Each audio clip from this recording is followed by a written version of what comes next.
Hi, I am Varun Joshi and welcome to day 35 of our Certified Kubernetes Administrator 2025 course. In today's session, we'll start by understanding the Kubernetes API, which is not same as the API server. Then we'll explore how Kubernetes authorizes requests, focusing on node, RBAC, ABAC, and webhook modes, and how they work together. So let's scroll down. Kubernetes API, the primary interface to your cluster. So Varun, first help me understand why this is the primary interface when since the inception of this course, we have been saying that it is the API server that acts as a central hub. Firstly, let's define what API server is. API server is indeed the central hub, but it has multiple functionalities. It helps with authentication, authorization, admission control, which we'll discuss later in this course, schema validation, and there are many more functionalities of the API server. But hosting the Kubernetes API is one of the functionality of the API server. So when I say Kubernetes API, understand that Kubernetes API is logically hosted in the API server itself. API server is a physical component. You can see that running as a container or as a virtual machine. And within that API server, you have a logical construct which is called the Kubernetes API. And Kubernetes API is also an umbrella term because there are multiple API endpoints that are functioning under that umbrella, and these are all those endpoints. So I'll come to these endpoints in a little while, but before that I want you to understand that this Kubernetes API is RESTful. But what is RESTful? REST has multiple principles, and any application that adheres to those principles is called a RESTful system. Here in our example, Kubernetes API is called RESTful because Kubernetes API adheres to those REST principles. Hence, Kubernetes API is RESTful implies it follows the principles of REST. And the important one for this discussion is inclusion of HTTP verbs like get, post, put, patch, and delete to operate on resources like pods, deployments, service accounts, and so on. So Varun, you are saying that Kubernetes API is RESTful, but since the inception of this course, you have been running commands like kubectl get pods, kubectl delete this or delete that. Who is converting the commands that we are sending, the commands that are humanly understandable and convenient? Who is converting those commands into REST format that the Kubernetes API understands? That functionality is provided by the kubectl command line utility. So if you see here, Seema is our user here who runs a command kubectl get pods. This is what she writes in the CLI, and then kubectl client under the hood converts that command into a REST call, and that is how a REST call looks like. In this, we are just asking the API server to return us the number of pods, the pods that are running in the default namespace.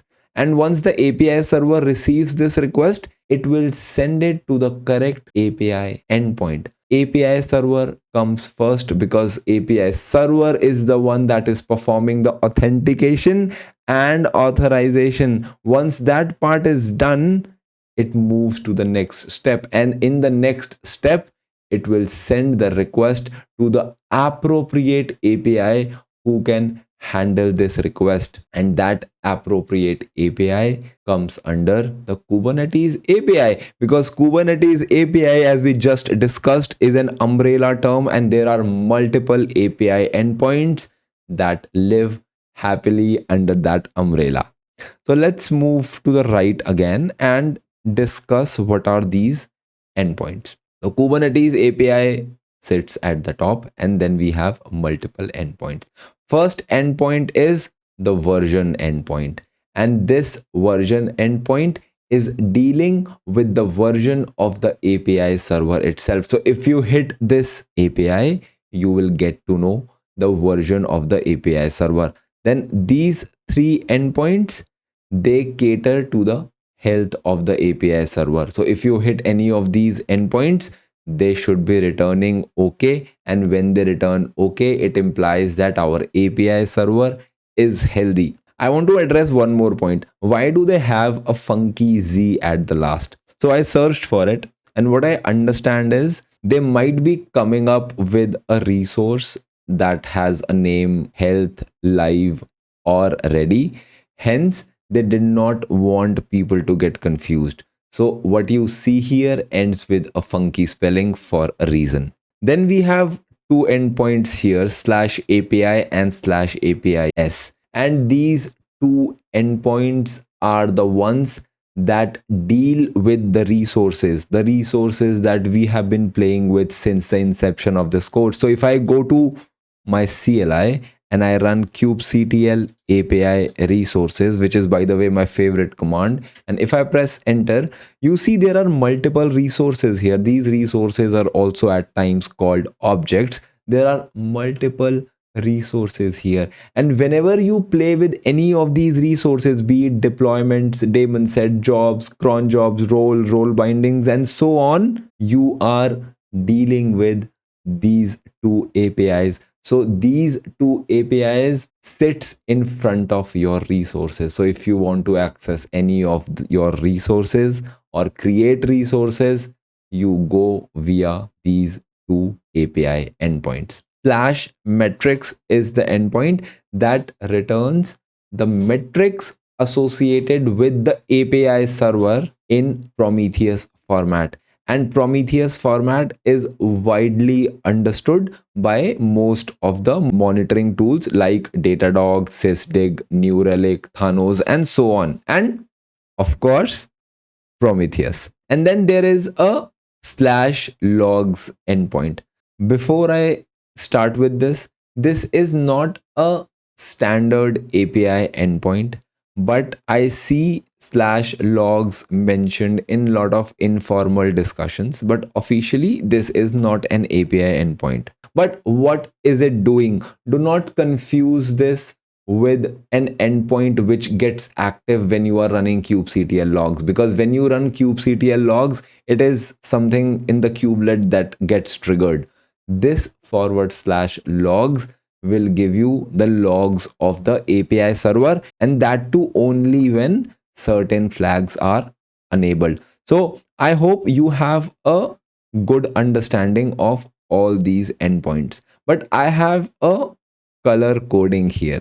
Does that mean something? It does. Whenever I am talking about any of these yellow boxes, endpoints in these yellow boxes, these endpoints are accessible publicly and do not require any authentication. So if I go to my CLI, how do I figure out firstly the address of my API server? We run the command kubectl config view, and this will give me the address of my API server. So I'll quickly copy this, and then I will run curl.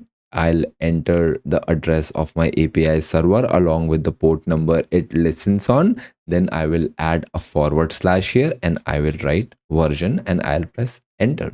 It says SSL certificate problem. Why does it say it? Because our API server presented its certificate, and my system does not have any means to verify that that certificate is trusted or not, because my Mac does not have the certificate of the certificate authority that signed the certificate of the API server.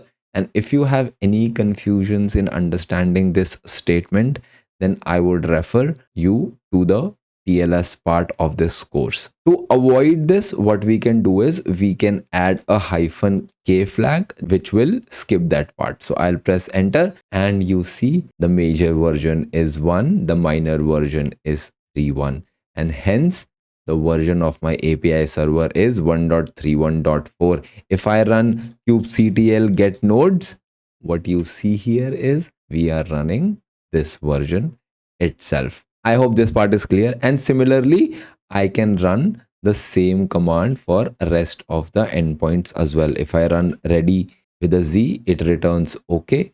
And similarly, if I write lives with a Z, it returns OK. And then if I write HEALTHZ, then it also returns OK. So as you can see, these are accessible without providing any authentication information. But if I try to access the metrics endpoint, I'll write metrics here. Then you see I receive a 403 forbidden response. Hence, all of these require authentication of some sort. Why are these in green? These are green because I mentioned before, any of the Kubernetes objects that you play with are residing behind these API endpoints. So whenever you are running kubectl get pods, then it is this API that gets active. And why this one gets active, not this one, we'll see that in a little while. Then why is this pink? This has no specific reason. This is pink because I wanted it to differentiate from these part of this section. Then logs are in red because red as in this is not typically a standalone API endpoint like we discussed before. Authentication part is clear, Varun, but what if I want to view the metrics? How do I authenticate? So our option is, if you go to the curl command, I'll clear my screen first. I'll run kubectl config view again because I'll need the address of the API server.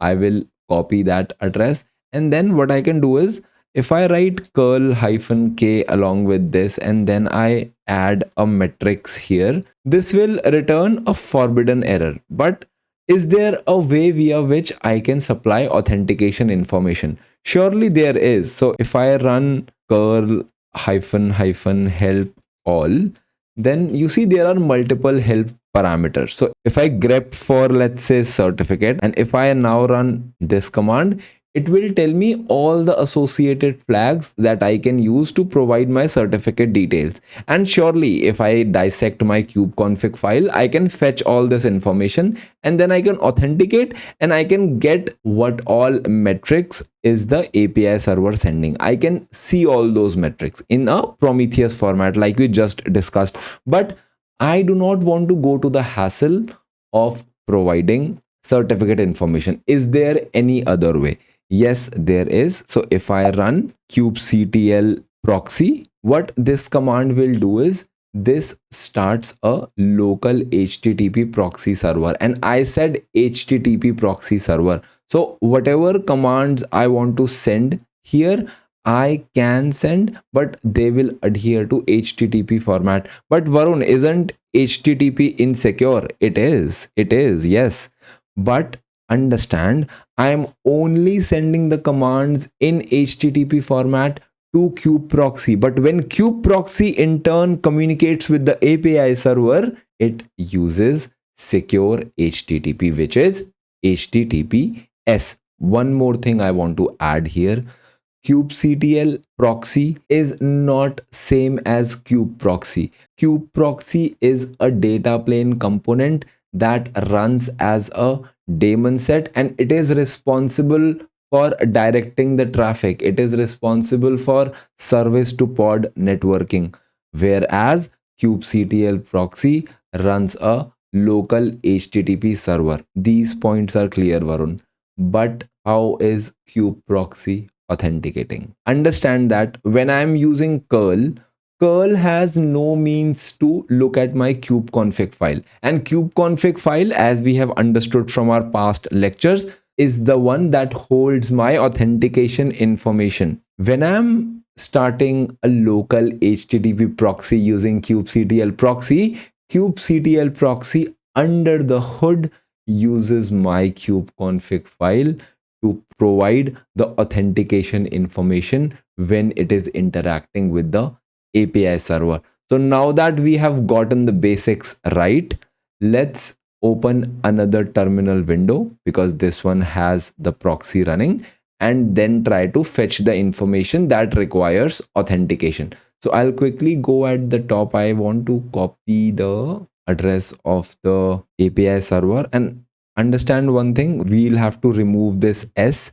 because it is a local HTTP proxy. Secondly, the port is 53856 here, but as we understand, the port that is it is listening on is 8001. So what I'll do is I'll quickly again copy that part. I will go to my second terminal.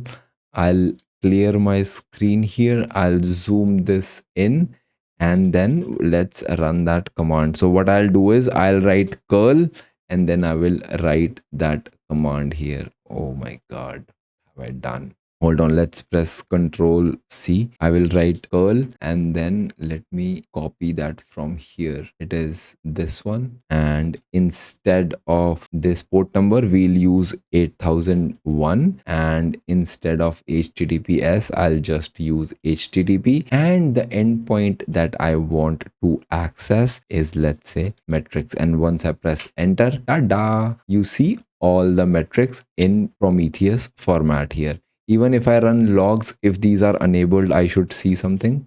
But see, it returns 404, page not found. And the endpoints that were accessible without authentication will still be accessible. So if I write version here, I'll get to see the version that my API server is running on. So I hope this part is understand. You understand kubectl proxy as well.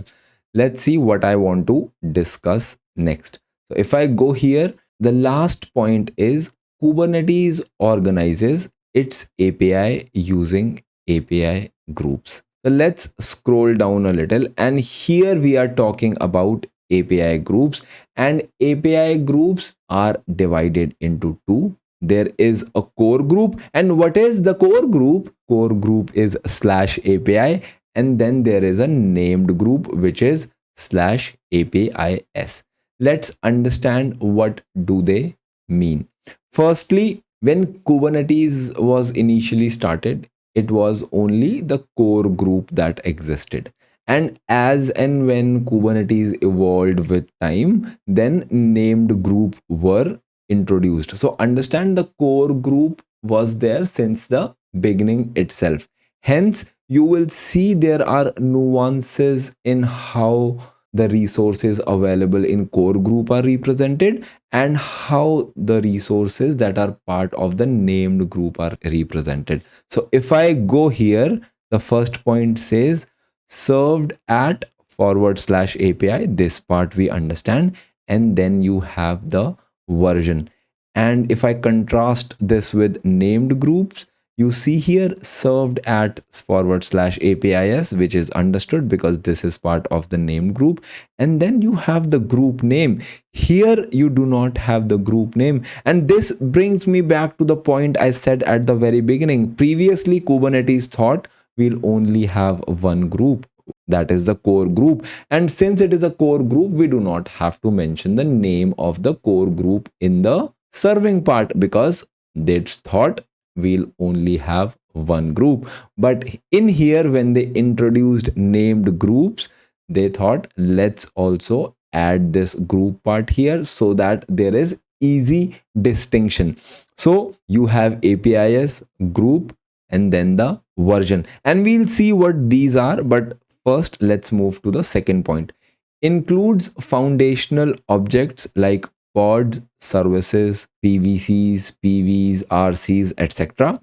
Includes objects like deployments, jobs, cron jobs, etc. Let's see how these are represented. So I'll go to the CLI. I'll go to my primary terminal. I'll Control C here. I'll clear my screen. I will run my favorite command, kubectl API resources. And as soon as I run this, I want you to see something. We have been writing API versions in our Kubernetes manifests for long, and we understand that we used kubectl API resources commands to fill the kind and the API version. And in the CLI, these short names helped us in running the command in a speedy way. API version v1. So anything that has API version v1 is part of the core group. As you see, core group just has a version. And whenever we are writing API version in manifests, this is the complete path. We only mention the group and the version. Since core group does not have group in the naming convention, you just see a v1 here, whereas the named group has the group here and the version as well. Hence, the resources that are part of named group will have both group and version. And if you come here, you see that here is the group and then there is a version. Here there is a group and then there is a version. And now you will understand why grouping is important. So anything associated with authentication is part of the authentication KTS IO group. Anything that is part of batch like jobs and cron jobs are part of the batch group. Anything that is part of RBAC authorization is part of the RBAC authorization KTS IO group. Anything part of the storage is part of the storage KTS group. So any objects or resources that are part of the storage related group will be shown in the storage group. It is so convenient. And Varun, this is fine, but if this naming convention is so nice, why can't core group adhere to the same convention? Why can't we create another group for core resources as well within the named group and get rid of the core group entirely? Because I like things to be segregated. And here in the named group, you see things are properly segregated into batch, security, networking, storage, and so on. Why can't we do this for the resources that sits behind /API? This was a conscious decision for backwards compatibility. So anything that was there at the very beginning of Kubernetes, they stayed in the core group, and anything new that comes now is made part of the named group. So if I go here, anything that you see here, these are all primitive objects that have been used with Kubernetes since the very beginning. I hope this makes complete sense for you now. So let's move ahead and see what is next. Understanding API paths. This is just a bonus.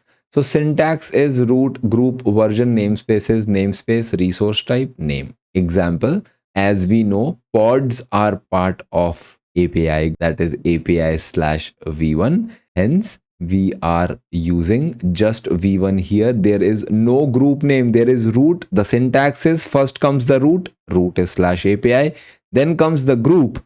Since pods are part of the core group, the name is not there. As I told before, they decided if there is only one group, why include the name? But later when they came up with the named group, they gave it a group name. So here you just see API v1, then the namespace is as per the syntax, then you have default, and then you have pods. So if I copy this, I stopped that HTTP proxy. So let me start that again, kubectl proxy, and I'll go to another terminal. And if I run this command, I'll close this. Oh, there should only be one /. I'll remove this /. And then if I press enter, you see it gave you the details of the pods that are running in the default namespace. You see here, I was checking about the pods in the default namespace. And if I run kubectl get pods, you see that there is only one pod running, which is named my pod, and hence you see my pod here.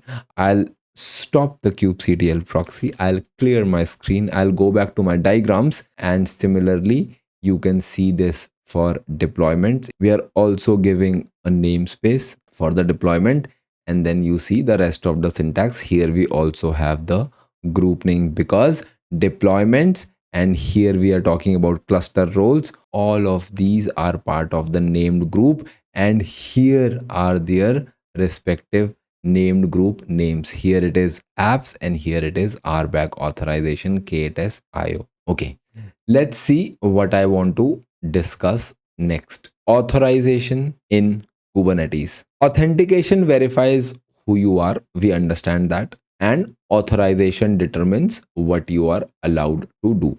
But who all can authenticate to a cluster? There is users, then you have groups, and then lastly you have service accounts. Service accounts we have not discussed yet. We'll be discussing those later in this course.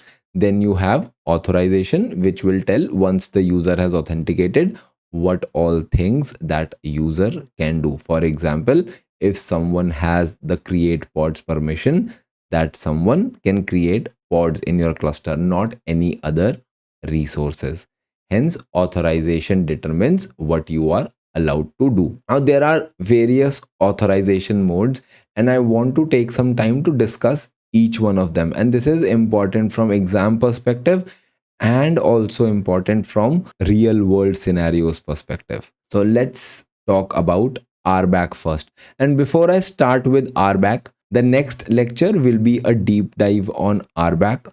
So if you have any gaps about this, we'll be discussing this in detail later in this course. But for now, I just want to give a brief of RBAC. Most widely used, 99% of the Kubernetes clusters will be using RBAC. And this 99% is my own statistics. So the Kubernetes clusters I have architected or I have dealt with in operations, most of them have been using RBAC as the authorization means. Remaining 1% has used a combination of RBAC and Webhook, and we'll see how that works. And then ABAC I have never used, and I have not even seen this in any production grade cluster.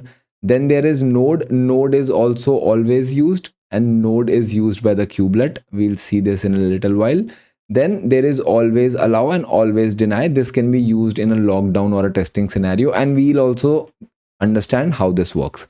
So let's start with RBAC. RBAC is the most widely used, works by defining who and who can be a user, group, or service account, can perform what actions on which resources. So for example, if Seema is a user, Seema can only read the data about pods. That is how you work with permissions.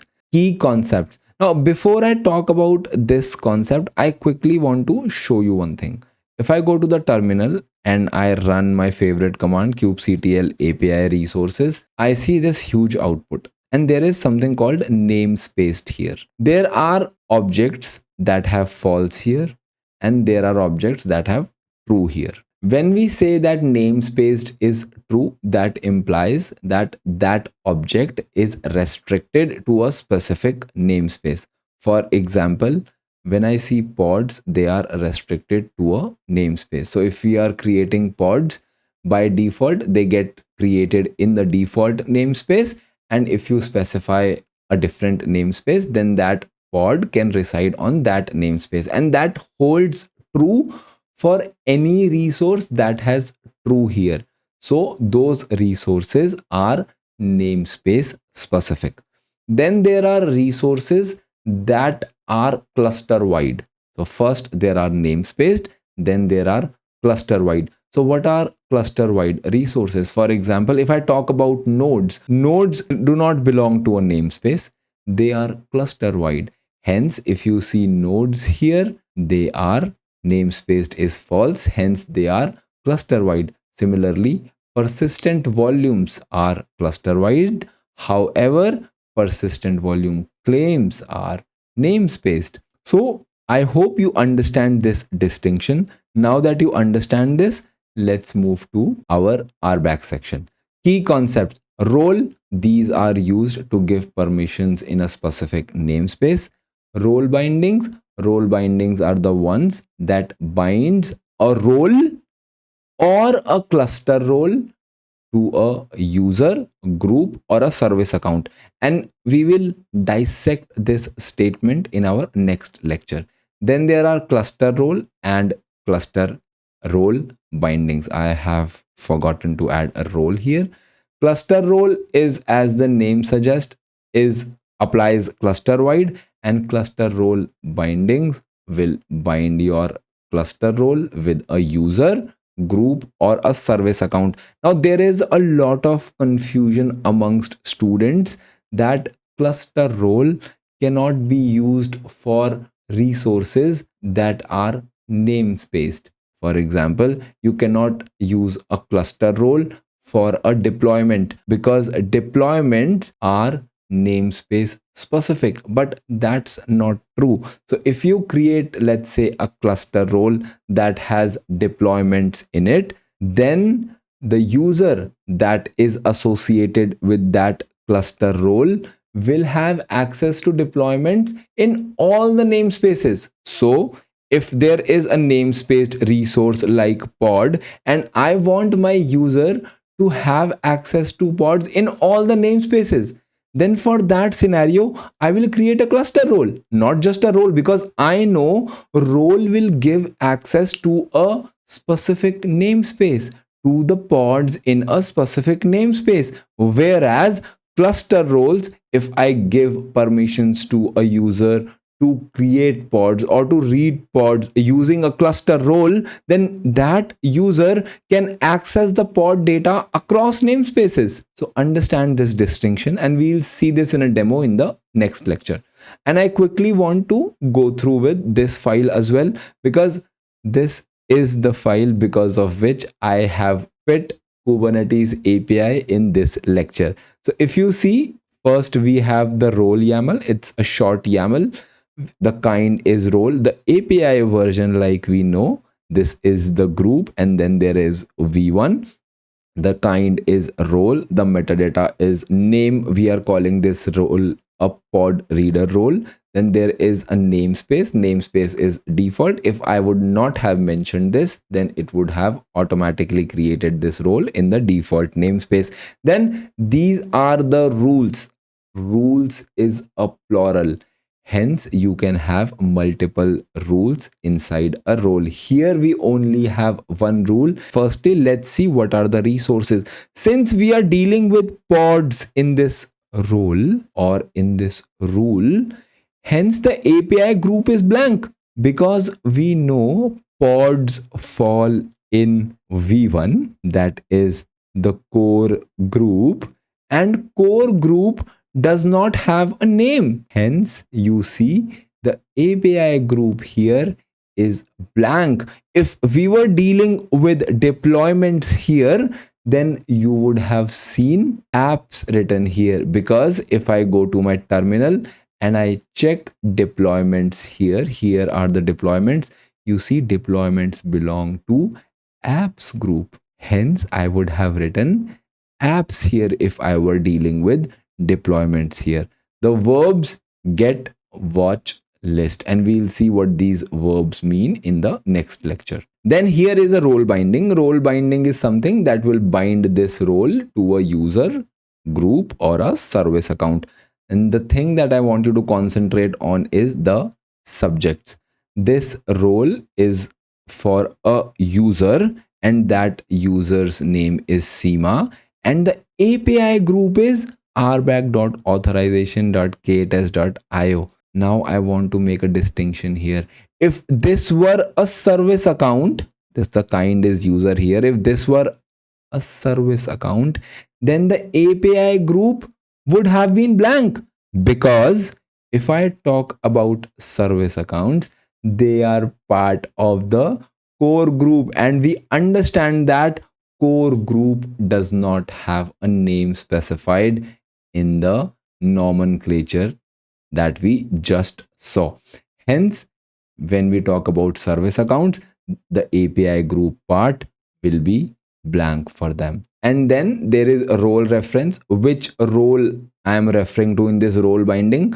So the user is this, and then the role reference is pod reader, and pod reader is here what we created. And whenever you apply both of these, then the SEMA user will be able to get, watch, and list pods. Let's move to ABAC authorization mode. The first line says considered deprecated. So you will never see this in production. Access granted based on attributes such as the user, verb, resource type, and namespace. And when you read this, this sounds similar to a role and a role binding.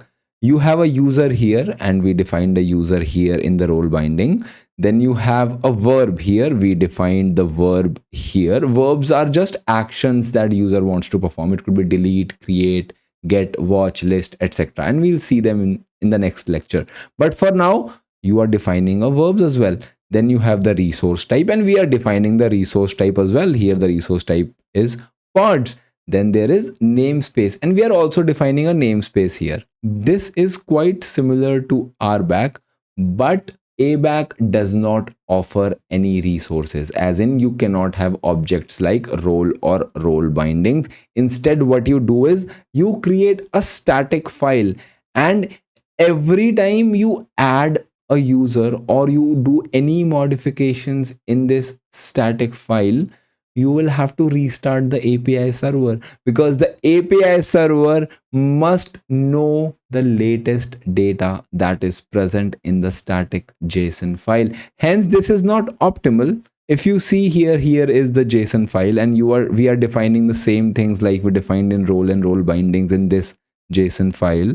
But this is not intuitive, this is not dynamic. Hence, this is something that you will never see in production. And do not confuse this with a group name, ABAC authorization kubernetes.io. This is not a named group here. This is just for configuration files reference, nothing else. Then let's move to Webhook. Outsources authorization from API server to an external service. So right now we understand that whenever a user logs into our Kubernetes cluster, the first line of defense is our API server, which authenticates the request. That's fine. Then it authorizes as well.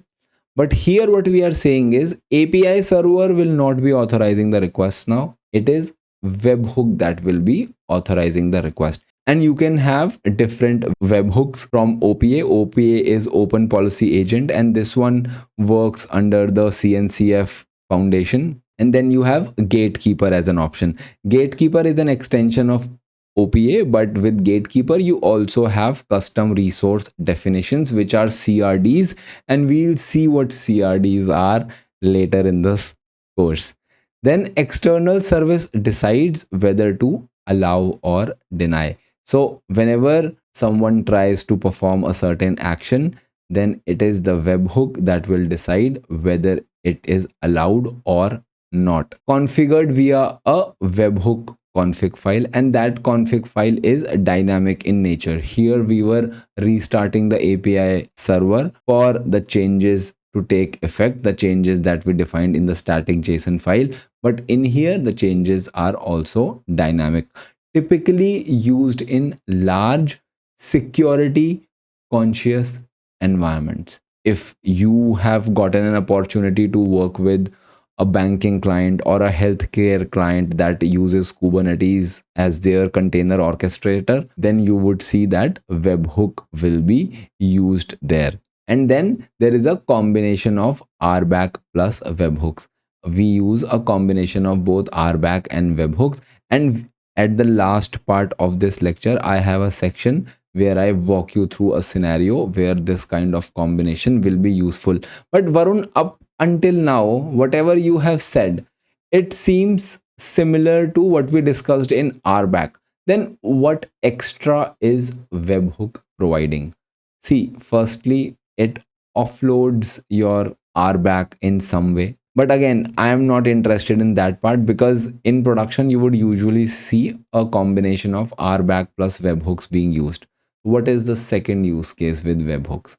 I want you to know that when we were dealing with RBAC, we were restricted to user, verb, resource type, and namespace. And this was our playground. We were only playing amongst these fields. But what if I want a deeper policy? What if I wanted only the security team can delete the pods in production?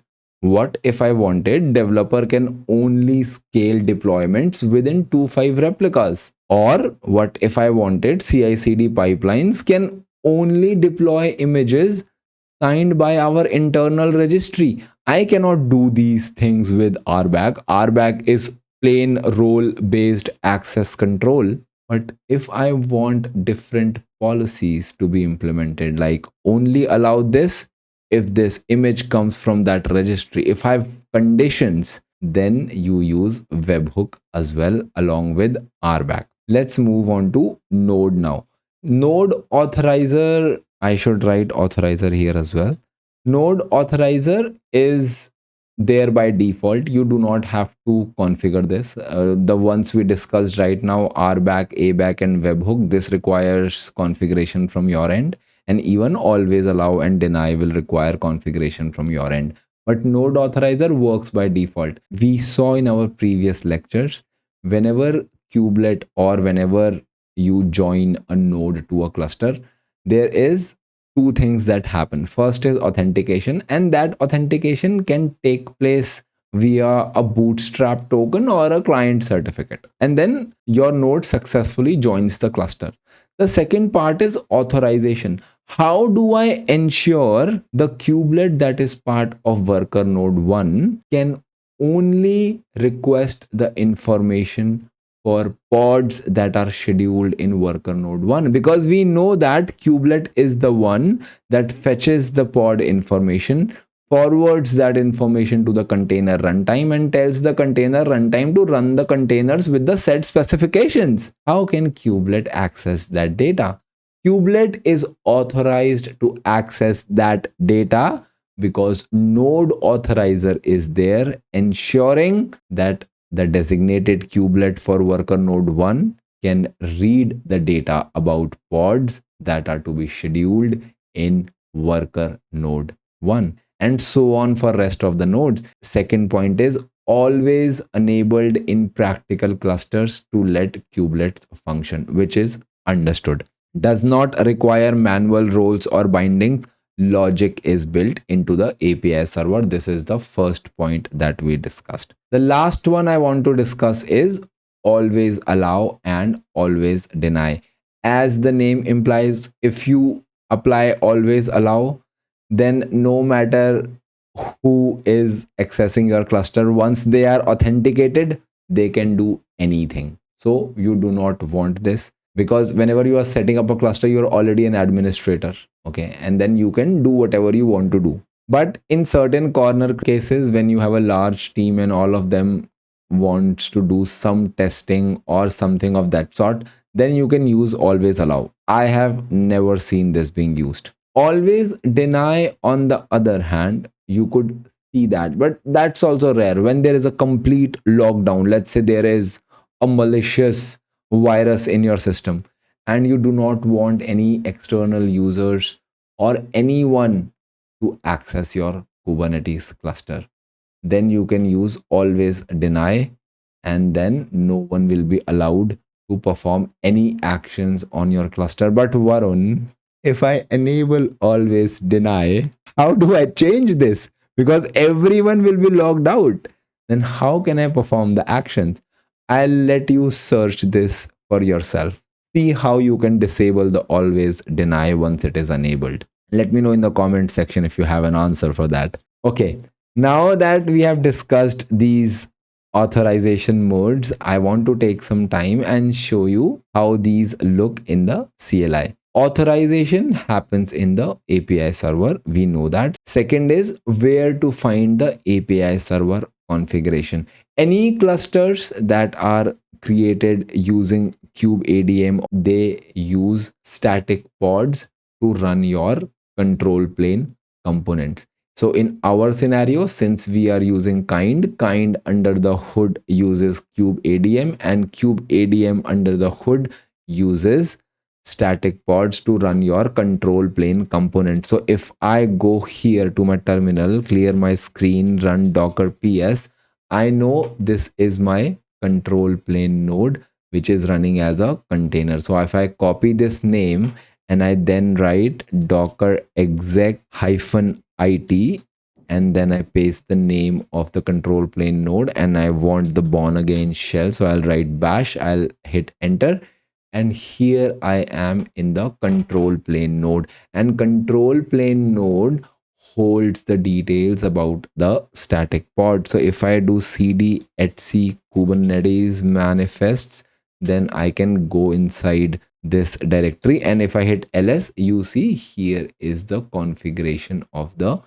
API server. So the pod that is running for API server, and we know all these are pods. So if I go to another screen and I run kubectl get pods -n kube system, then you would see that all the control plane components like scheduler, controller manager, API server, and etcd are running as pods. And if they are running as pods, there would be some configuration that they are following. So if we create a pod, we have a manifest file. Hence, this is the location where you find the manifest files for your control plane pods. So if I run cat on kube API server, then this is the configuration file for my API server pod. And what I want you to concentrate on is authorization mode. So here we have two authorization modes going on. One is node and the another one is RBAC. So node is something that you will always see, and in my scenario we only have RBAC enabled apart from node. So if I go back to my diagrams again, here I want to clear one more point. When you are dealing with managed Kubernetes services like GKE, AKS, or EKS, then you would see that the control plane component is hidden from you. Then there is no guarantee that they are using static pods to run your control plane. It could be a virtual machine or it could be a container. That part is hidden from us. The only part we know is control plane is running in a highly available mode. Rest of the things are not transparent to us. Hence, if you are using a managed Kubernetes service, you might not be able to see this information. I just wanted to make that point here. Multiple authorization modes can be used together. That part is fine. And I want you to know one more thing. And we'll see this in the scenario I have for you. First is node, and then there is RBAC. Whenever someone tries to log in into your cluster, then they try to perform some action. We know API server will first authenticate, then it will reach the authorization stage. There are two authorization modes here. Each authorization mode can return one of the three things, and those three things are allow, deny, and then there is no opinion. So if there is an allow here, let's say in the node, then the evaluation will stop here. It will not move to next.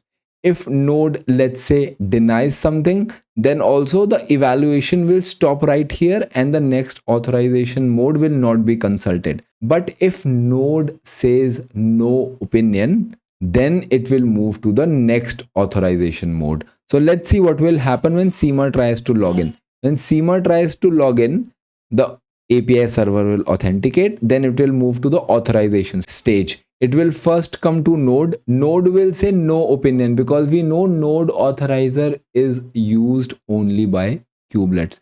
It will then move to RBAC, and then RBAC will say, oh yeah, Seema can read pods or Seema cannot read pods, and based on that the request will be allowed or denied. But the key point I want to mention here is if a authorization mode allows or denies the request, then the next one will not receive that request. The evaluation stops right there. Only with no opinion it will move to the next authorization mode, and we'll see this in the short scenario I have prepared for you. Then we come here again.